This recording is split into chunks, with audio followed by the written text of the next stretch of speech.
Hey, I'm April, and this is Bitch Bed Podcast.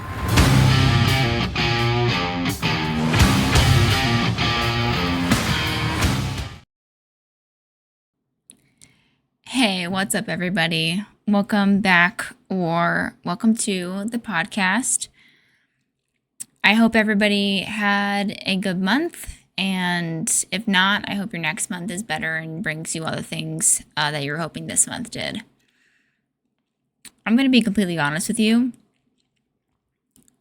This is like my fifth time recording this episode, and I'm definitely having one of those moments where you think you have a really good idea and you're all pumped about it, and then you try to implement your idea or expand on your idea, and then you realize it's not going the way that you wanted it to, and then you get really frustrated and the self-doubt starts coming in, and it's just a really, really bad time. But I am going to try to do this. It's a little bit too late in the month to switch gears entirely, nor have I gotten any new spouts of inspiration to change it to. So we're just gonna stick with what I got and pray that it lands well. So the topic that I was gonna add my 2 cents into this month on the podcast was about mistakes and why I think mistakes are important. And the reason why I think mistakes are important is because they highlight areas of improvement. And they only work if you can acknowledge the mistake. Because noticing and acknowledging the mistake are step one. And that's the easy part. You can realize within yourself when you've made a bad decision, when you've said something that you shouldn't have said, and you've done something you shouldn't have done. It's really easy to catch yourself. And if not, hopefully you have good people in your life that can point out those moments for you so you can learn from them. But the hard part about it when it comes to mistakes is, realizing the mistake is, half the battle, but then you have to actually make a conscious decision to learn from it and to change something from it, or to make any necessary changes within yourself that are needed within a certain situation with a person. Like, some change has to be made and something has to be done in order to correct the mistake, whether it's an apology, whether it's redoing what you did do, or like whatever the case may be. Normally mistakes have consequences and you have to learn from those consequences. Otherwise, more consequences are going to keep coming.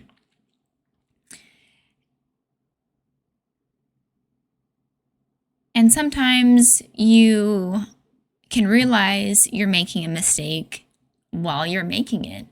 And I know I've had that happen, specifically me being involved with the fuckboy that I mentioned in my pilot episode. I knew going into that decision that it was a mistake. I knew I shouldn't have been messing around with him. I knew that it wasn't going to end well. I knew exactly how this was going to turn out. And I think my naivety was definitely a part of that decision, because I definitely didn't know all the things that I know now. But it was a mistake that I had to make. And if I didn't make that mistake, who knows if I would even be sitting here right now talking to you. Because with me being involved with the fuckboy, I learned a lot of things. Mainly, I was forced to confront and deal with the demons that my dad's ex-wife had planted into my head. And if I wasn't involved with that person, I don't think I would have had a reason to confront those demons, and I wouldn't have had to go on my healing journey, and I wouldn't have had to start my healing journey. I wouldn't have gone to therapy, and I wouldn't have learned all the things that I learned from therapy to be able to help myself with the second round of trauma that came in to play where my dad's son was concerned. So it was definitely a necessary mistake, and I knew it was a mistake when I was making it, but it was something that I had to go through, and I came out the other side better for it. It sucked in the moment, don't get me wrong. It was a pain in the ass, and I hated a lot of what I was dealing with and the person I was letting myself be. But I really think, now looking back on it just now, that was such a pivotal moment for myself, because I want to say up until that point, I was very much, I would be the type of person somebody wanted me to be. I just kind of did what I needed to do in order to keep certain people in my life happy with me. And I didn't really have an identity. I didn't really have I obviously had a personality, but it wasn't like a really fleshed out personality. And I was kind of like a chameleon, and I was easy to like blend into my surroundings, and I was easy to just shape and mold myself into the person that someone else needed me to be for themselves. And it was a very empty feeling. And after I got out of that, I think that's when I really started to kind of form my own identity for myself and for nobody other than myself. Because I really had to take a hard look at myself in the mirror, as well as in my therapist's office, of who I was and who I wanted to be. So as much as I can, sit here and say all these horrible things about myself and why I let myself, make that dumb decision, and, berate myself for making that mistake when I could have saved myself all that heartache and all that trouble and all that pain and, X, Y, and Z, it's not going to change anything. And even if somebody walked through my door right now and said, I have a time machine, I can go back and we can fix one mistake of your whole life, I wouldn't even fix anything. I wouldn't go back and not get involved with that person, because I don't think I would, like I said, I don't think I'd be here if it wasn't for that time period and it wasn't for me getting involved with that person. So I think it's important that when we reflect on past mistakes, that we give ourselves some grace. And it reminds me of this saying that a friend of mine, or a friend I used to have during that time period, would say to me all the time. It's that people are in your life for a reason, a season, or a lifetime. And there is definitely a specific reason why our paths crossed, and there's a reason it only crossed that one time, and it'll probably never cross again, and I'm 100% okay with that.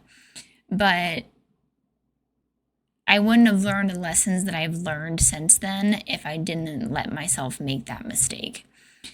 And I think that's an important lesson to learn, is like, yeah, we can say how much we hated, making mistakes or wishing we had done something differently. But, things happen for a reason. Things happen the way that they do for a reason, and mistakes are going to happen. We're not all perfect. We're always going to make mistakes. We're always going to do something that's not right. We're always going to, make a wrong decision or make a bad decision. And I think what really makes a person stand out is how they handle the outcomes of that mistake, how they handle the consequences of that mistake, and are they willing to do what needs to be done to never make that mistake again. And my husband said something about this topic that I think is really profound and is very fitting, obviously. But he said that making mistakes are important because they give you the opportunity to realign your moral compass. And that's definitely a perspective that I never would have thought of, but it does kind of ring true, because certain mistakes, depending on the situation and the decisions, can make you realize what's truly important to you. Like for the fuckboy example, obviously I learned a lot of very hard life lessons about myself and after that time period, but I also learned that I'm not a friends with benefits type of person. I'm not a one night stand person. I'm just not that type of person. I very much like relationships. I'm a relationship person, and luckily the next relationship I got into was with my husband, and now we're married, and now it's, the epitome of all relationships in my opinion, at least in my life. But I learned that I can't do casual relationships like other people can. And if you can, I commend you. More power to you. But some people aren't like that. I'm not like that. And there's nothing wrong with being like that. And just like there's nothing wrong with being able to have those casual relationships with people. You do you, boo-boo. I'm not here to tell you how to live your life. But I also learned kind of what I wanted out of a partner. And because the fuckboy, all he really showed me was what I didn't want. And I was like, okay, I had my fill. I had that experience. I did that thing. It wasn't my shiniest moment, but it's the decision that I made to own it. And it definitely showed me all the things I didn't want out of the next relationship that I was going to be in. So when a mistake is brought to your attention, whether it's because you realized it on your own or because somebody told you about it or somebody made you aware of it, I think it is important to kind of sit with it and really try and decide, okay, what is this mistake trying to teach me? It doesn't all mistakes don't have to be life profound lessons, but there's something to be learned from it. And it could be something as simple as not popping off about your new boss in the middle of work where anybody can hear you, which is also a mistake that I had to learn recently this month, which could also be a reason why mistakes was what I decided to talk about. Because one thing I think that a lot of people, maybe they don't think about it, or they don't realize it, or whatever it is, but like, you are the product of your environment, and you have complete control over your life. I know it doesn't seem like it because bills and a lot of other outside components dictate a lot of aspects of our life, but what I mean by it is, if you have something in your life that you don't like, you can change it, and you have the power to change it at any point in time. And something that maybe I've just noticed, but I feel like when people don't hold themselves accountable when it comes to their mistakes and they don't take an active role in correcting their mistakes, can very easily fall into a victim mentality. And I can't stand a victim mentality. And the reason why I can't stand victim mentalities is because I've lived with two people that have victim mentalities, and quite frankly, they're annoying. Because they complain about their life, they complain about their situation, they complain about everything under the sun, and about how they want more for their life and they want more for themselves, and they don't understand why it's not happening for them, and this, that, and the other. But then they come to you for advice. They're like, I'm really sick of this. I'm really sick of my situation, and I don't know what to do. Like, what should I do? And then you give them like really solid, sound advice that can actually help start to fix their problems. And they just go, yeah, I'm not doing that, and here's every reason why I'm not doing that. And that just irritates me to no end, because if you're coming to me and you're complaining about your life and your situation and your outcomes, and you ask me what you can do to fix it, and I give you really good advice, and then you just blatantly don't care and aren't gonna do anything that I suggested, you can fuck right off. Because you not only wasted my time with your complaining, but you also wasted my solid advice that could have helped somebody that's willing to do the work. And I'm just not a person that wants to listen to somebody complain about the same things all the time in every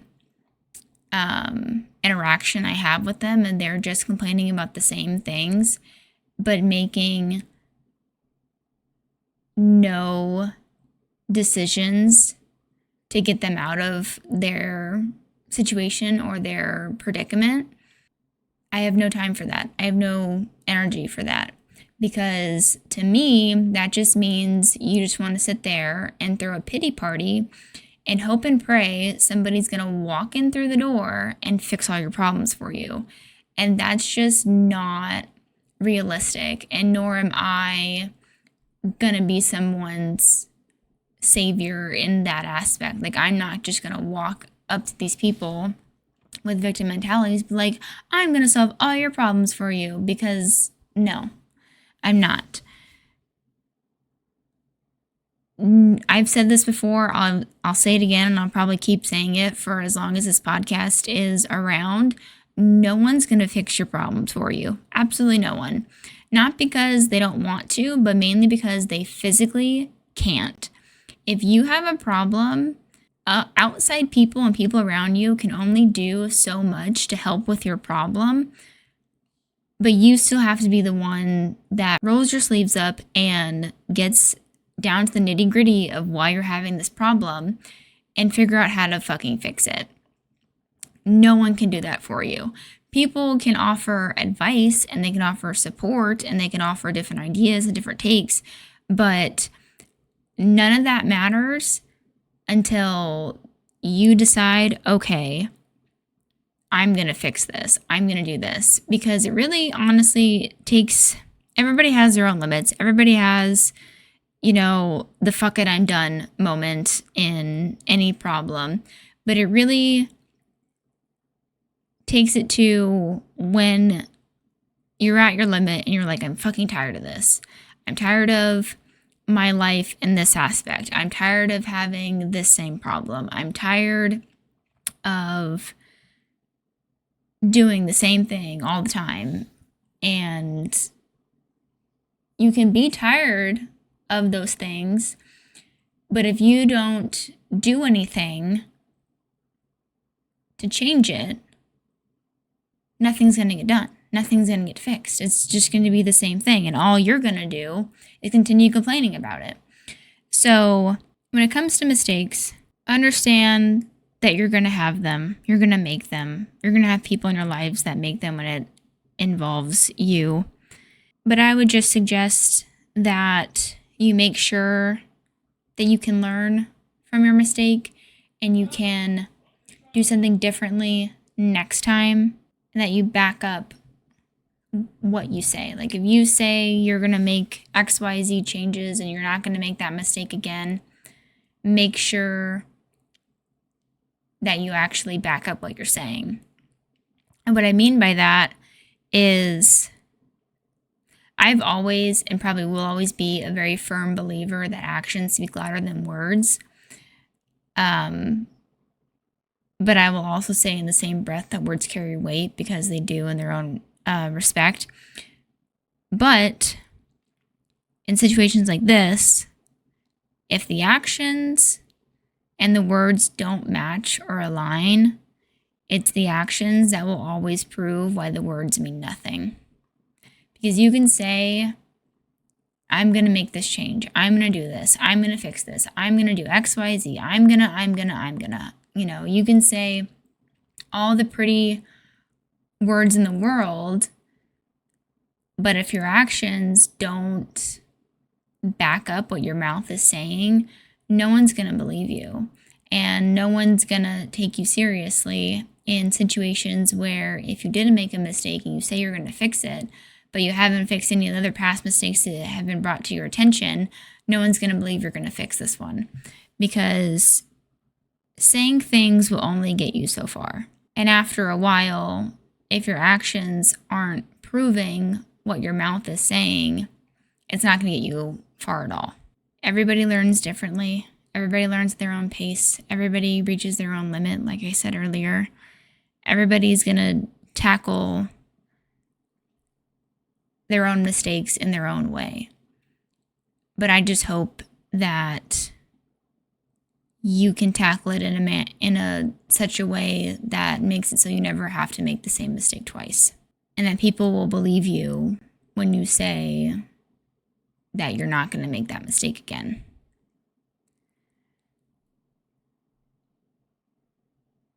So I hope you all enjoyed this podcast, because the struggle was real this month, let me tell you. If you did enjoy this episode or any past episodes, follow the podcast. You can follow me on social media. All of my handles are down below. Subscribe to the podcast. Let me know what you guys think. You can send me a text message. Speaking of text messages, I do want to give another shout out to my Wyoming listener. I got it right this month. I learned, see, look at that. I learned from my mistake last month when I said a different state. But thank you again to my Wyoming listener. I appreciate you reaching out to me every month after every episode. And I'm super glad that you enjoy the podcast. I also want to give another shout out to my fan in Japan. We are international now, bitches. We have crossed an ocean. But thank you for sending your love from Japan. It's really appreciated. I enjoy receiving these text messages. They literally make my whole day when I get them. And as always, to all the negative voices in your head, bitch bet. I'll see you guys next month. Thanks so much for listening. Until we talk again next time.